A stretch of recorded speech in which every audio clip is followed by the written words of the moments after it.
జై శ్రీమన్నారాయణ. జై జై శ్రీమన్నారాయణ. ఓం అస్మద్గురుభ్యో నమః. కర్కటే పూర్వ ఫల్గుణ్యాం తులసీ కాననోద్భవాం పాండ్యే విశ్వంభరాం గోదాం వందే శ్రీరంగనాయకీ. ప్రియ భాగవతోత్తములారా, మన ఆండాల్ తల్లి సాగిస్తున్నటువంటి ధనుర్మాస వ్రత మహోత్సవంలో మనం ఈరోజు 5వ గోపికని లేపుతున్నాం. 10వ పాసురాన్ని సేవించుకుంటున్నాం. ఇప్పటి వరకు నలుగురు గోపికల్ని లేపారు. ఈరోజు 5వ గోపికని లేపుతున్నారు. మరి ఇంకా ఆలస్యం ఎందుకు? మనం కూడా ఆండాల్ గోష్ఠితో కలిసి మనము ఈరోజు గోపికను లేపుదామా? Are you ready? ఆండాల్ దివ్య తిరువడిగలే శరణం.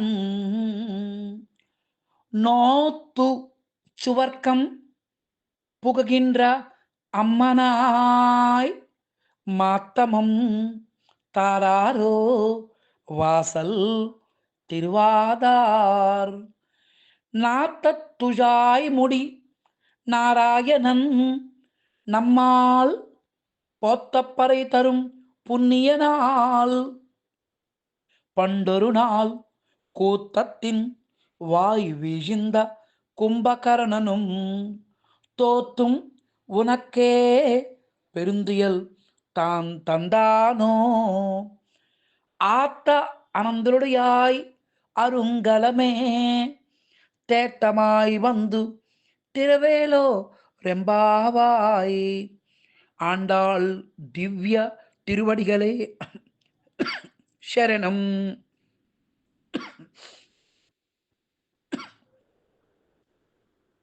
ప్రియ భాగవతోత్తములారా, ఈరోజు 5వ గోపికను లేపుతున్నారు అని మనం స్మరించుకున్నాం కదా. ఒక్కసారి పాసురం అర్థం చూద్దాం. ఏం చెప్తున్నారు మన అమ్మవారు ఒక్కసారి విందాం. ఓకేనా? నోత్తుచ్చ వరకం పుగగిండ్ర అమ్మనాయ్. అందరు గోపికలు అందరూ వచ్చారు. ఈ లోపల పడుకున్న గోపికని వీళ్ళు అంటున్నారు, అమ్మా, ఏ గోపిక, నోము నోస్తూనే స్వర్గ సుఖాన్ని అనుభవిస్తున్నావా తల్లి? అప్పుడే అంటే సహజంగా ఎగ్జామ్ రాసి ఆ తర్వాత కొన్నాళ్ళకి రిజల్ట్ వస్తుంది. కానీ ఇక్కడ ఎగ్జామ్ రాస్తూనే వెంటనే రిజల్ట్ రావడం సంథింగ్ స్పెషల్ మాట. అప్పుడే నోము నోస్తూనే స్వర్గ సుఖాన్ని అనుభవిస్తూ ఉన్నటువంటి ఓ అమ్మా సంబోధిస్తున్నారు.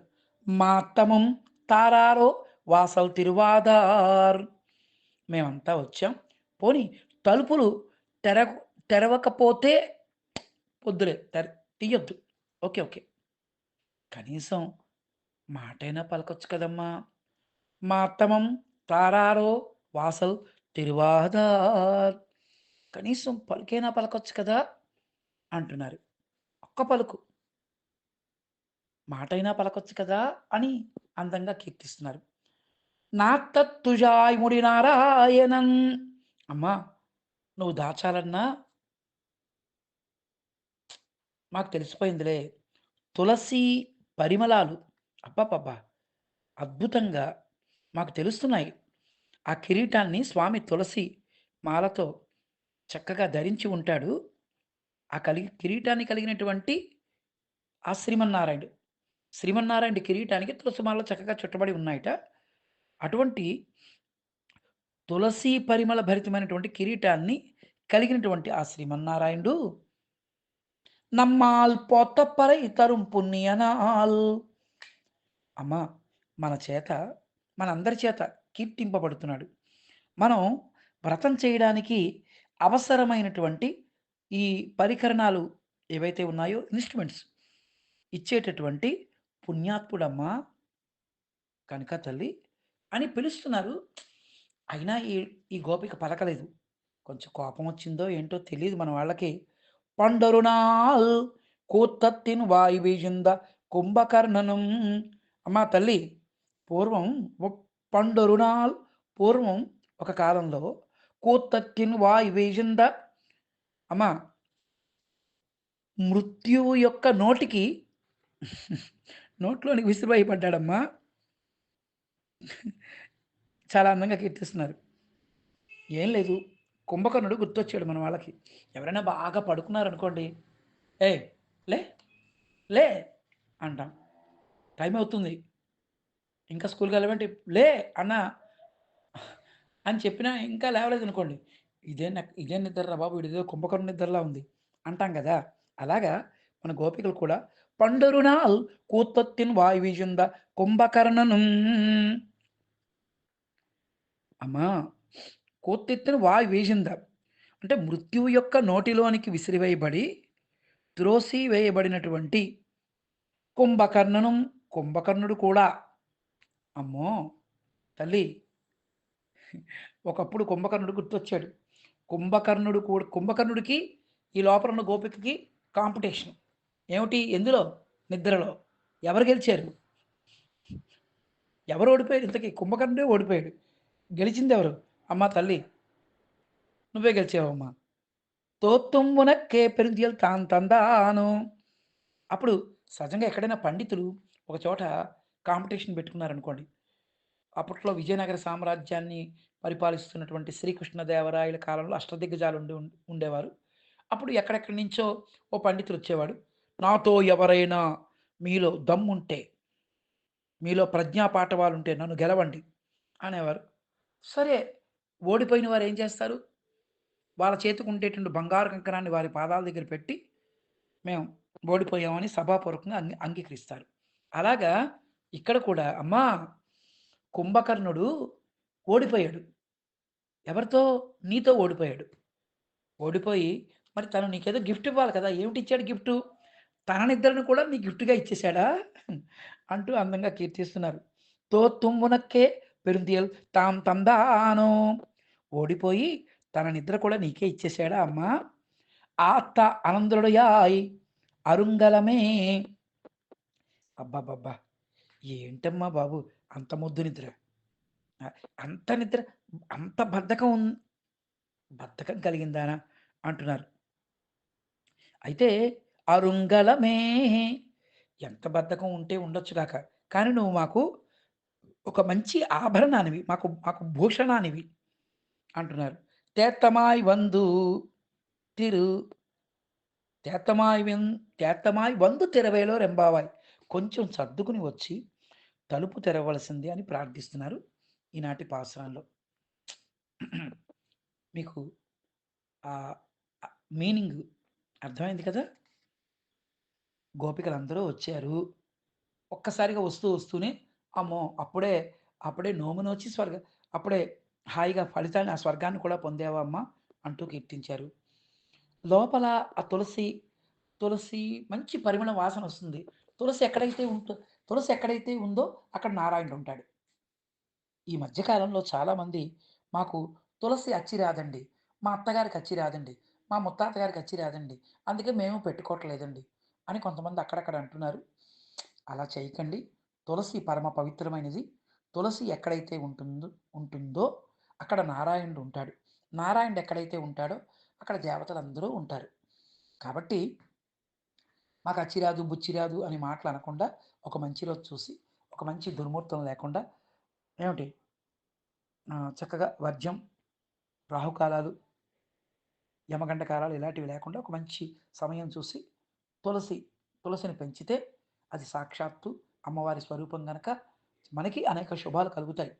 తులసి ఉన్న చోట నా తత్తుజాయముడి నారాయణన్ తులసి పరిమళ భరితమైనటువంటి కిరీటాన్ని చక్కగా కలిగి ఉన్నటువంటి ఆ శ్రీమన్నారాయణుడు అఖిలాండ కోటి బ్రహ్మాండ నాయకుడు ఆ శ్రీమన్నారాయణుడు నమ్మాల్ పోత్త పరితరం పుణ్యనాల్ మన చేత కీర్తింపబడతాడమ్మా.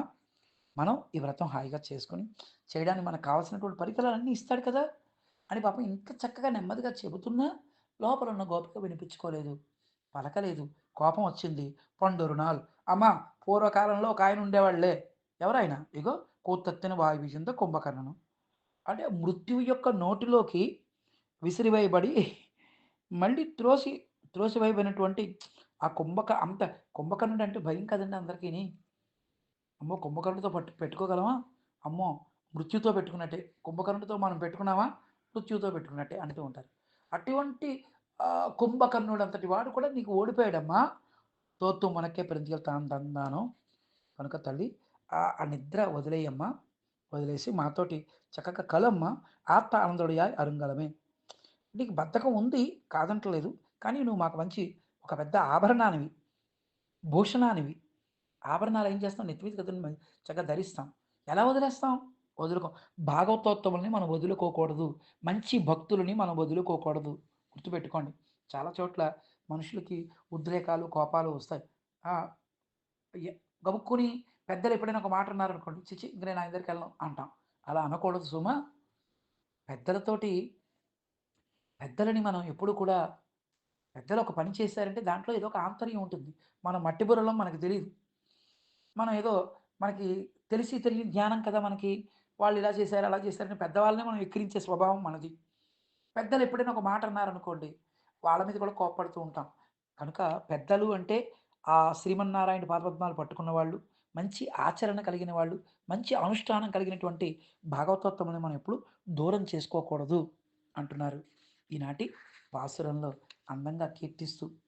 అయితే మనకి నోము అంటున్నారు కదా! స్వర్గము అంటున్నారు. గుర్తుపెట్టుకోండి. నోము నోస్తూ స్వర్గ సుఖాన్ని అనుభవిస్తున్నావా తల్లి అంటారు. అసలు ఈ భూమికి కర్మభూమి అని పేరు. స్వర్గాది లోకాలు కొంతమంది పొందడానికి అనేక రకాల యజ్ఞయాగాలు చేస్తూ ఉంటారు కొంతమంది. అవి మనకు వేదంలో కూడా చెప్పబడ్డాయి. మంచి స్వర్గం పొందడానికి కూడా కొన్ని కొన్ని మంచి మంచి యజ్ఞయాగాలున్నాయి. కాబట్టి అలాంటి అందుకే మన వాళ్ళు ఇక్కడ ఇక్కడ కర్మలు ఆచరిస్తూ ఉంటాం కాబట్టి ఈ భూమిని కర్మభూమి అంటాం. అయితే ఈ కర్మభూమిలో ఇక్కడ మంచి మంచి ఫలితాలు అనుభవించడం కూడా ఎంతో అదృష్టం. అట్లాగే నువ్వు కూడా అప్పుడే నోమున వచ్చి స్వర్గ సుఖాలను అనుభవిస్తున్నావా అంటారు. నోత్తుచ్చవర్కం పొగిగిన్ర అమ్మనాయి. భగవంతుడి గురించి మనం చేసే భగవంతుడి గురించి మనం చేసే ఏదైనా సరే అది కర్మయోగం. అయితే జ్ఞానయోగం కంటే కూడా ఈ కర్మయోగం మనకు చాలామంది చెప్తుంటారు కర్మయోగం గొప్పదా? జ్ఞానయోగం గొప్పదా? అంటే ఈ రెండిటికన్నా ఉత్కృష్టమైనది భక్తి యోగం అంటారు. భక్తి యోగం అంటే భక్తి అంటే ఏంటి? తైల ధారావత్ అవిచ్ఛిన్న స్మృతి సంతాన రూప అంటారు. అంటే నూనె పోస్తే మనం దీపారాధన చేస్తాం కదా! దీపం వెలుగుతూ ఉంటుంది కదా! నూనె పోస్తూ ఉంటే ఎడతెరపి లేకుండా ధారగా ఎలా పడుతుందో, అలా కళ్ళు మూసుకొని భగవంతుడిని అనుభవిస్తూ ఉంటే, ఆ లోపల ధ్యాన పరంపర ఒక ధ్యానానికి, ఒక ధ్యానానికి మధ్య విచ్ఛేదం లేకుండా ఉండాలి. మనం ఏవండీ బాగా గుర్తుపెట్టుకోండి. రోజు మనకెన్ని పనులున్నా ఒక 5 నిమిషాలో, 10 నిమిషాలో మనం ధ్యానం చెయ్యాలి. స్ దీన్నే మన వాళ్ళు జపం చెయ్యండి అంటూ ఉంటారు కదండీ! అనుష్ఠానం చెయ్యండి అంటూ ఉంటారు. మన యజ్ఞబ్రహ్మ గారు ఆహ్, శ్రీమతి గారు అదే అండి మా అక్కయ్య గారు. వారు రోజు కంపల్సరీగా ఒక గంట, గంటన్నర సేపు అష్టాక్షరి మంత్ర జపం చేస్తూ ఉంటారు. మనకి మనకి చేయడం అవ్వదు. అలాంటి పెద్దలు చేస్తున్నారని తలుచుకున్నా, వాళ్ళు చేసిన పుణ్యంలో మనకు కొంత ఫలితం వస్తుంది. ధ్యానం అంటే ఒక లిప్త కాలమే ఉంటుంది. కనులు మూసుకొని ధ్యానిస్తే ఒక లిప్త కాలం ఉంటుంది. ఆ లిప్త అవ్వగానే మళ్ళీ ఆ ధ్యానం చెదిరిపోతుంది. మరొక ధ్యానం వస్తుంది. ఆ వచ్చే ఆ ధ్యానం మధ్యలో పరస్పరం ఇంకొకటి ఏది వచ్చి చేరకుండా ఉంటే తదేకంగా ఒకే వస్తువుని ధ్యానించడం కుదురుతుంది. గుర్తుపెట్టుకోండి. ఒకే వస్తువు జ్ఞానపదంలో ఉంటుంది. ఒకే వస్తువుని ధ్యానించే భావన కలుగుతుంది. ఇప్పుడు చిన్న ఎగ్జాంపుల్. సినిమా మనకి రీల్ చూస్తుంటారు కదా! సినిమా ఫిల్మ్ రీల్‌లో అది అప్పట్లో రీలుండేవి. ఆ రీల్ అలా కంటిన్యూ అవుతుంటే అలా నడుస్తూ ఉంటుంది. కదా! రీల్‌లాగా అదే వేగంగా తిరగడం వల్ల మధ్యలో ఇంకా డిస్టర్బ్ అనేది లేకుండా హ్మ్.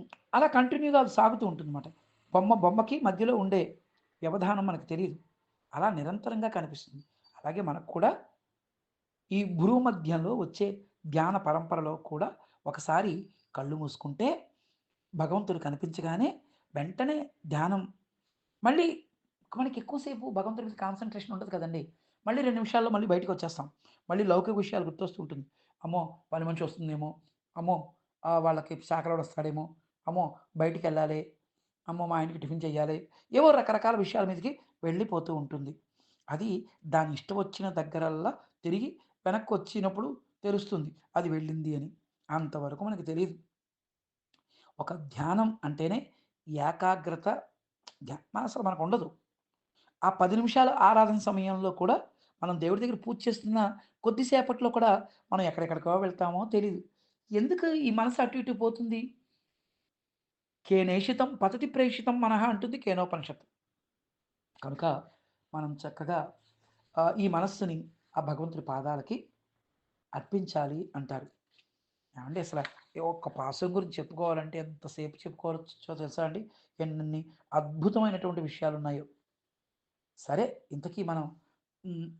ఒకటి మనం ఏ పని చేసినా, నోము నోచినా, అసలు వీళ్ళెందుకు చేస్తున్నారు ఈ వ్రతం?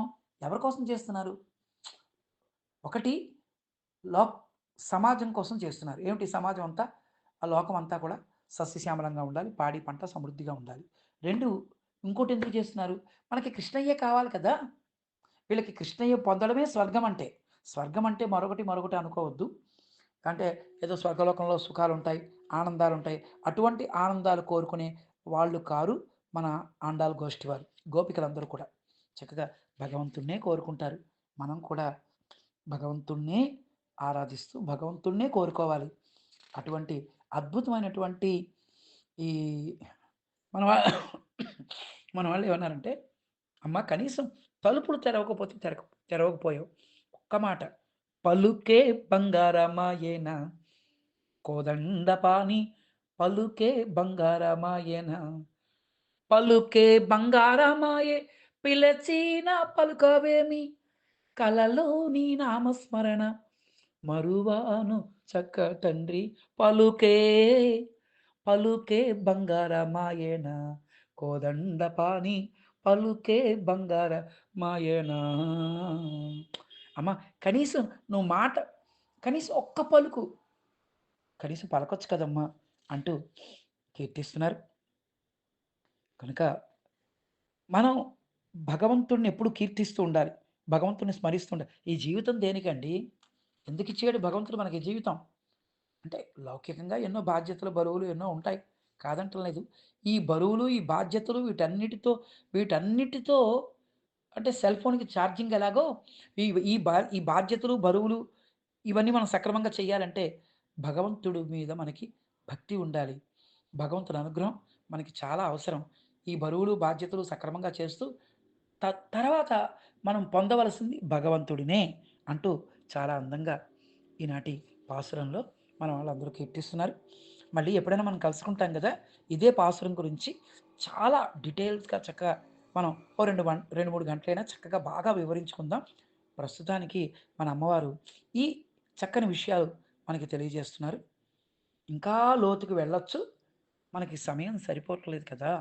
కాబట్టి ఆండాళ్ళ తల్లి చెప్పినట్టుగా మనకి, మనకి స్వర్గం ఎవరు? ఎవరు మనకి స్వర్గం? స్వర్గ సుఖాలు కాదు. ఆ భగవంతుడితోటే మన సుఖం. భగవంతుడితోటే మన స్వర్గం. భగవంతుడు ఉంటే మనకి స్వర్గమే. భగవంతుడు లేకపోతే అది మనకి నరకమే. కాబట్టి కులశేఖర ఆళ్వార్లు ముకుందమాలలో అందంగా కీర్తించినట్టుగా దివివా భువివా మమాస్తు వాసో నరకే వా నరకాంతక ప్రకామం అవధీరత శారదారవిందౌ చరణవత్తే మరణేపి చింతయాని అంటూ అందంగా కీర్తిస్తారు కదా! అలాగా మనం కూడా ఆ కృష్ణయ్య పాదాలు పట్టుకుందాం. మీరందరూ చాలా శ్రద్ధగా వింటున్నందుకు మీ అందరికీ కూడా అష్టలక్ష్మి పీఠం నుంచి అమ్మవారి మంగళాశాసనాలు, ఆ గోదా రంగనాథుడి కటాక్షం అందరికీ ఉండాలని పెరుమాళ్ళని ప్రార్థన చేస్తూ ఈరోజు ఐదో గోపికను లేపారు. ఆరో గోపికని రేపు లేపుదాం. ఆండాళ్ దివ్య తిరువడిగలే శరణం. జై శ్రీమన్నారాయణ.